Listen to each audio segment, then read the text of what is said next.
Hello everyone, कैसे हैं आप सब। एक बार पुनः सी कोचिंग क्लासेस पर स्वागत है। उम्मीद करता हूं आप सब अच्छे होंगे, मस्त होंगे, बेहतर होंगे, आपकी पढ़ाई बेहतर चल रही होगी। क्लास 12 फिजिक्स एनसीईआरटी में चैप्टर 5 चल रहा है, जिस चैप्टर का नाम बच्चों चुंबकत्व एवं द्रव्य। आज हम बात करने वाले हैं चुंबकीय फ्लक्स घनत्व के बारे में, चुंबकन तीव्रता के बारे में, चुंबकीय तीव्रता के बारे में, आपेक्षिक चुंबकशीलता के बारे में, चुंबकीय प्रवृत्ति के बारे में। तो सारा चीज यहाँ पर क्लियर हो जाएगा। यहाँ से ऑब्जेक्टिव क्वेश्चन कई बार पूछा गया है, इसलिए आप लोग बारीकी से समझिएगा। चलिए शुरू करें बच्चों। चलिए, चुंबकीय फ्लक्स घनत्व होता क्या है। जैसे हम बात कर रहे हैं कि एक हमारे पास एक समान चुंबकीय क्षेत्र है। एक समान चुंबकीय क्षेत्र का मतलब होता है बच्चों, चुंबकीय क्षेत्र रेखाएं समांतर हो तो ये आपका एक समान चुंबकीय क्षेत्र हो गया। ये आपका एक समान चुंबकीय क्षेत्र है और इस पर एक हम चुंबक रख दें, ठीक है, या चुंबकीय पदार्थ यहां पर ले आए। अब ये जो चुंबकीय पदार्थ है बच्चों, इसमें से चुंबकीय क्षेत्र रेखाएं अंदर से होकर जाएगा। तो कहीं ना कहीं यदि चुंबकीय पदार्थ है तो उसके अंदर भी कुछ चुंबकत्व का मान होगा, है ना। यानी मैं आपसे कह दूं कि यहाँ पे जो चुंबकीय क्षेत्र है वो B1 है और अंदर का जो B2 है। अब टोटल यदि इसमें बात करूं कि इसके अंदर भी कुछ ना कुछ चुंबकीय गुण रहा होगा, थोड़ा बहुत तो रहा होगा भाई। जो मैंने यहाँ पे एक चुंबक लाया चुंबकीय क्षेत्र पर, मैं मान के चलता हूं कि चुंबकीय पदार्थ ही लाया, तो उस कारण भी अंदर कुछ ना कुछ एक थोड़ा सा चुंबकत्व का गुण होगा। और एक बाहरी चुंबकीय क्षेत्र है, इसके कारण चुंबकत्व का गुण होगा। तो इन दोनों का जो योग है, जो परिणामी मान है, वही आपका कहलाता बच्चों, परिणामी जो वैल्यू निकल कर आएगा वही आपका कहलाएगा चुंबकीय फ्लक्स घनत्व। क्या कहलाएगा बच्चों? चुंबकीय फ्लक्स घनत्व। देखिए, किसी चुंबकीय पदार्थ को किसी बाह्य चुंबकन क्षेत्र में रखने पर उस पदार्थ के अंदर किसी बिंदु पर परिणामी चुंबकीय क्षेत्र को चुंबकीय फ्लक्स घनत्व कहते हैं। सिंपल है और कुछ भी नहीं है। मैंने क्या कहा, यही चीज बोला कि एक समान चुंबकीय क्षेत्र है। यहां पर मैं चुंबकीय पदार्थ ले आया तो भाई चुंबकीय पदार्थ के कारण भी कुछ ना कुछ चुंबकीय गुण होगा, और एक बाह्य चुंबकीय क्षेत्र है, इसके कारण भी कुछ चुंबकीय गुण होगा। तो भाई जैसे एक विद्यार्थी मान लो पढ़ ही रहा तो पढ़ने का गुण है ही है, दूसरा बच्चा है मोटिवेट कर दिया और पढ़ने लग गया, तो परिणामी जो है वैल्यू बढ़ जाएगा कि नहीं बढ़ेगा। आप मान लीजिए पढ़ रहे हैं तो चलो आप तो पढ़ ही रहे हो, लेकिन एक अच्छा स्टूडेंट आ गया, टॉपर बच्चा आया, बोला भैया ऐसे ऐसे पढ़ो यार, हम ऐसे ऐसे पढ़ते हैं, तो आपके अंदर पढ़ने की क्षमता और हो गई, मोटिवेट हो गए। खुद से सेल्फ मोटिवेट तो थे ही, लेकिन और मोटिवेट हो गए, तो फिर आप ज्यादा मात्रा में पढ़ने लग गए। ऐसे ही भाई साहब हमारे पास चुंबकीय पदार्थ है, उसके अंदर भी कुछ ना कुछ चुंबकत्व होगा, और बाह्य चुंबकत्व के कारण भी उसके अंदर की तीव्रता बढ़ेगी। तो उस परिणामी मान को उस चुंबकीय क्षेत्र का चुंबकीय फ्लक्स घनत्व कहते हैं, नहीं चुंबकीय पदार्थ का चुंबकीय फ्लक्स घनत्व कहते हैं।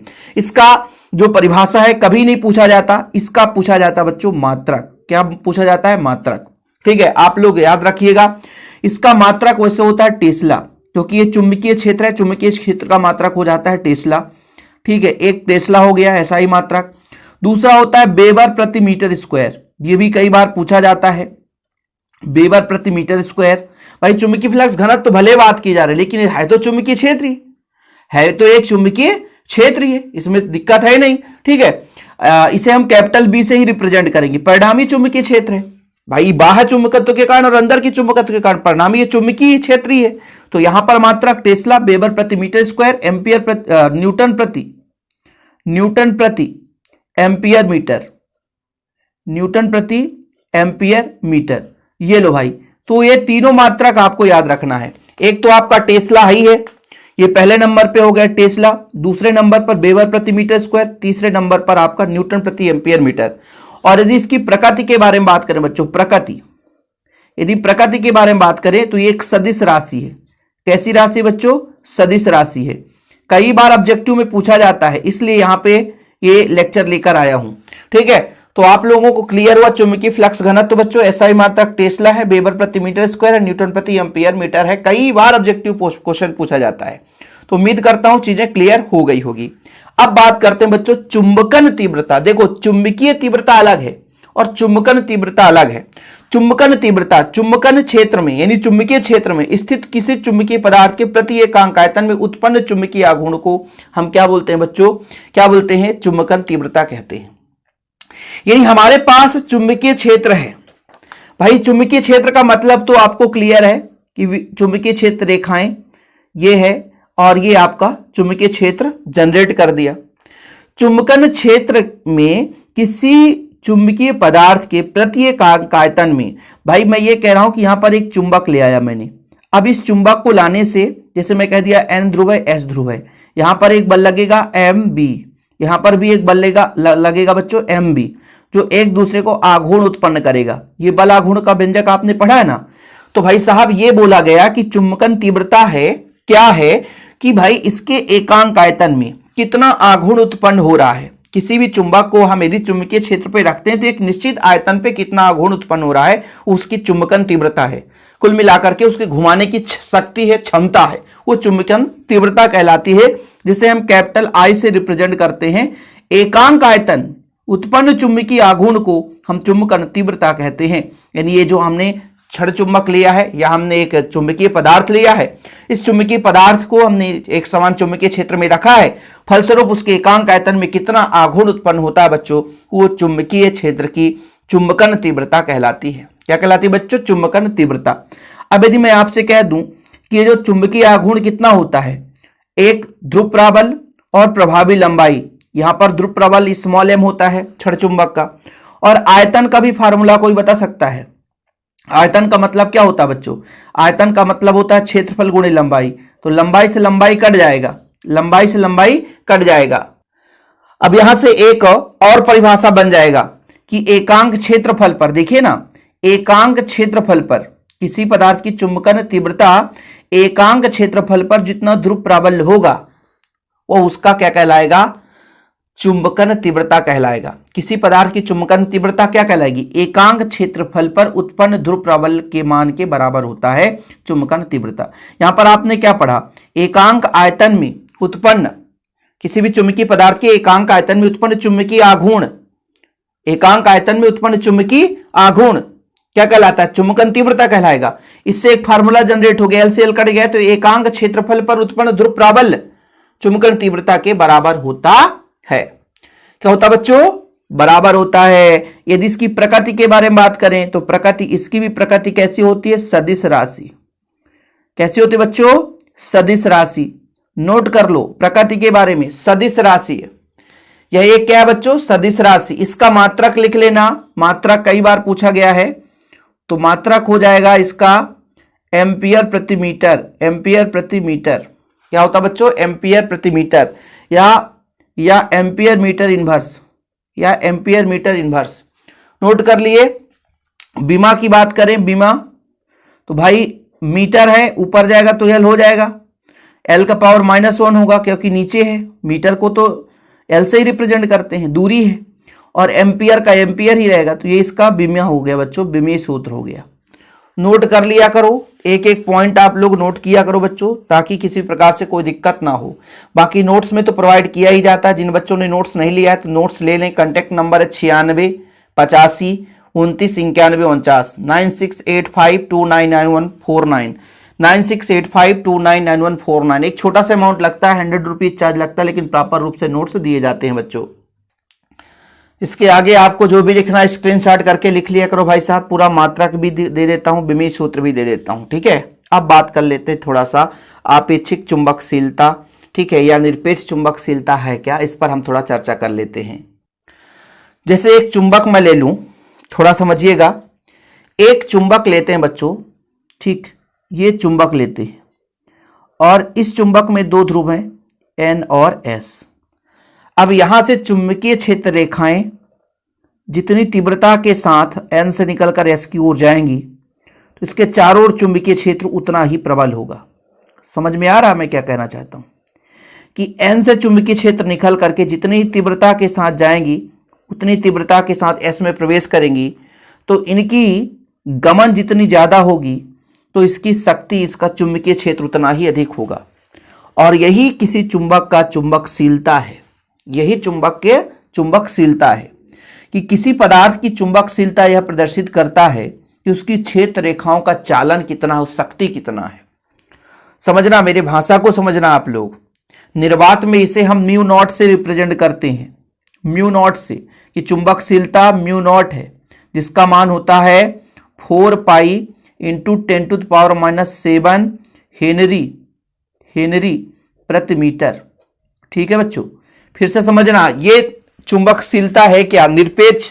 निरपेक्ष मतलब किसी पर निर्धारित, किसी पर आश्रित नहीं है, स्वतंत्र है। निरपेक्ष का मतलब किसी पर आश्रित नहीं है, स्वतंत्र है। तो एक हमारे पास क्षण चुंबक है, यहां से चुंबकीय क्षेत्र रेखाएं ऑटोमेटिक चलता रहता है। जैसे कहीं पे चुंबक रख दिया जाए तो ऐसा नहीं है कि वो कार्य नहीं कर रहा, वहां पर उसके चारों ओर चुंबकीय क्षेत्र उत्पन्न है, चाहे उसका आप उपयोग करो चाहे नहीं। इसका मतलब है एन से निकलकर रेखाएं एस पे समाप्त हो रही है, चुंबकीय क्षेत्र चारों तरफ जनरेट है। अब इसकी चुंबकीय क्षेत्र रेखाएं कितनी प्रबलता के साथ जा रही हैं, कितनी उसकी शक्ति है, उसके चालन की कितनी शक्ति है, ये शक्ति को प्रेजेंट करता है आपका चुंबकशीलता। मतलब चुंबकशीलता किसी पदार्थ की ये क्या है, चुंबकीय क्षेत्र रेखाओं के चालन की शक्ति है। निर्वात में हम म्यू नॉट से रिप्रेजेंट करते हैं। अब जैसे किसी पदार्थ की निरपेक्ष चुंबकशीलता हम म्यू नॉट लेकर चल रहे हैं, ठीक है, निर्वात की बात कर रहा हूं, ठीक है, निर्वात की चुंबकशीलता हम कितना म्यू नॉट लेकर चल रहे हैं, लेकिन हम एक के सापेक्ष दूसरे का हम निकालेंगे तो वो फिर कहलाता है आपेक्षिक चुंबकशीलता। ठीक है भाई, मान लीजिए पदार्थ का चुंबकशीलता है, पदार्थ का चुंबकशीलता है म्यू, और निर्वात में उसी पदार्थ का चुंबकशीलता है म्यू नॉट। अब निर्वात के सापेक्ष इसका कितना होना चाहिए, वो उसका हो जाता है आपेक्षिक चुंबकशीलता। जैसे मैं कहता हूं निर्वात के सापेक्ष पदार्थ की चुंबकशीलता कितनी है, वो आपकी कहला जाती है बच्चों क्या, आपेक्षिक चुंबकशीलता। किसी पदार्थ का निरपेक्ष चुंबकशीलता म्यू है, निर्वात में चुंबकशीलता म्यू नॉट है, इसके अनुपात को हम आपेक्षिक चुंबकशीलता कहते हैं। इसको हम अपने भाषा में समझाने की कोशिश कर रहे हैं, यदि आप लोग समझ पा रहे होंगे। मैं ये कह रहा हूं कि कोई भी पदार्थ है, उस पदार्थ की चुंबकशीलता होगी, ठीक है, पदार्थ की चुंबकशीलता कितनी है, म्यू है। निर्वात में चुंबकशीलता कितनी है, यदि उससे निर्वात यानी किसी कोई माध्यम नहीं रखा है, तब बच्चों ये आपका म्यू नॉट हो गया। अब ये बोला गया आपेक्षिक, मतलब निर्वात की अपेक्षा पदार्थ का कितना है, निर्वात की अपेक्षा पदार्थ का कितना है, तब ये आपका म्यू आर कहलाएगा, जिसे हम आपेक्षिक चुंबकशीलता कहते हैं। यानी किसी पदार्थ का निर्वात के सापेक्ष, भाई अपेक्षा किया जा रहा है ना, किसी पदार्थ की चुंबकशीलता उसकी आपेक्षिक चुंबकशीलता कहलाती है, उसके आपेक्ष कितना चुंबकशीलता है। और चुंबकशीलता का मैंने आपको बता ही दिया कि चुंबकशीलता वास्तविकता है क्या, किसी पदार्थ में चुंबकीय क्षेत्र रेखाओं की चालन की शक्ति, कितनी ज्यादा चुंबकीय क्षेत्र रेखाएं जा रहे हैं बच्चों, वो है। तो ये आपेक्षिक चुंबकशीलता भी कंप्लीट हो गया बच्चों। चलिए आगे हम देखते हैं चुंबकीय तीव्रता। चुंबकन तीव्रता तो आपने पढ़ लिया, चुंबकीय तीव्रता भी पढ़ लो। ये टोराइड वाला हट गया है, इसलिए हमें इसमें पढ़ने की जरूरत है नहीं। चुंबकन बल ही आपका चुंबकीय तीव्रता कहलाता है। कुल मिलाकर के जो चुंबकन तीव्रता था वही चुंबकीय तीव्रता, लेकिन टोराइड के लिए, टोराइड के प्रति एकांक लंबाई में प्रवाहित एम्पियर फेरों की संख्या चुंबकीय तीव्रता कहलाती है। यानी टोराइड के एक निश्चित लंबाई में कितने फेरों की संख्या बच्चों, वो आपका चुंबकीय तीव्रता कहलाता है, जो फार्मूला होता है H बराबर NI। ठीक है, ये फार्मूला होता है। लेकिन ये जो आपका सिलेबस में टोराइड हट गया है तो इसकी परिभाषा कभी पूछी नहीं जाएगी, लेकिन जो मात्रक है वो सेम है, एम्पियर मीटर इनवर्स। जैसे एम्पियर प्रति मीटर, जैसे मैंने आपको कहा था चुंबकन तीव्रता, वैसे ही चुंबकीय तीव्रता है, तो इसमें ज्यादा परेशान होने की जरूरत नहीं है। अब जो आपका चुंबकीय प्रवृत्ति है, लास्ट पॉइंट है आज का, चुंबकीय प्रवृत्ति। चुंबकीय प्रवृत्ति क्या है थोड़ा समझिएगा। चुंबकीय प्रवृत्ति, जैसे हमने आपको समझाया था चुंबकन तीव्रता, किसी पदार्थ का चुंबकन तीव्रता और चुंबकीय तीव्रता कितना है, उन दोनों का अनुपात निकालेंगे तो चुंबकीय प्रवृत्ति कहला जाती है। और भाई चुंबकन तीव्रता, चुंबकीय तीव्रता दोनों का मात्रक सेम है, तो ये आपका चुंबकीय प्रवृत्ति विमाहीन राशि हो जाता है। जैसे आपने पढ़ा है भाई चुंबकन तीव्रता I और चुंबकीय तीव्रता H, ठीक है, और इसे हम साई से रिप्रेजेंट करते हैं, सॉरी काई से, ये काई है बच्चों, ठीक है, ये काई है, ठीक है, ये काई है, ठीक। तो ये आपका चुंबकीय प्रवृत्ति है। किसी पदार्थ का चुंबकन तीव्रता और किसी पदार्थ के चुंबकीय तीव्रता का अनुपात आपका चुंबकीय प्रवृत्ति कहलाता है। क्या कहलाता है, चुंबकीय प्रवृत्ति कहलाता है। ठीक, कि किसी पदार्थ में उत्पन्न चुंबकन तीव्रता I और चुंबकीय तीव्रता H के अनुपात को उस पदार्थ की चुंबकीय प्रवृत्ति कहते हैं। क्या बोला मैंने, किसी पदार्थ में उत्पन्न चुंबकन तीव्रता I और चुंबकीय तीव्रता H के अनुपात को उस पदार्थ की चुंबकीय प्रवृत्ति कहते हैं। इसे काई से रिप्रेजेंट करते हैं। सूत्र रूप में चुंबकीय प्रवृत्ति काई बराबर I/H हो जाता है। एक सदिश राशि है बच्चों, इसका कोई मात्रक नहीं होता। क्यों, क्योंकि I और H दोनों का मात्रक जब समान है तो ये विमाहीन राशि हो जाता है। तो ये 5 प्रॉपर्टी आपको पढ़ना था, यहाँ से कभी कभी ऑब्जेक्टिव क्वेश्चन पूछ दिए जाते हैं, ऑब्जेक्टिव लेवल से आप पढ़ लेना। बाकी जो भी डाउट हो बताइएगा जरूर, और चैनल में पहली बार है चैनल को सब्सक्राइब कर लें। नोट्स लेना है तो पर्सनल नंबर शेयर कर ही दिया हूँ, 9685299149, 9685299149, 9685299149। ये मेरा पर्सनल नंबर, इस नंबर पर आप कांटेक्ट करके नोट्स ले सकते हैं। फिलहाल अभी के लिए इतना ही। जय हिंद, वंदे मातरम।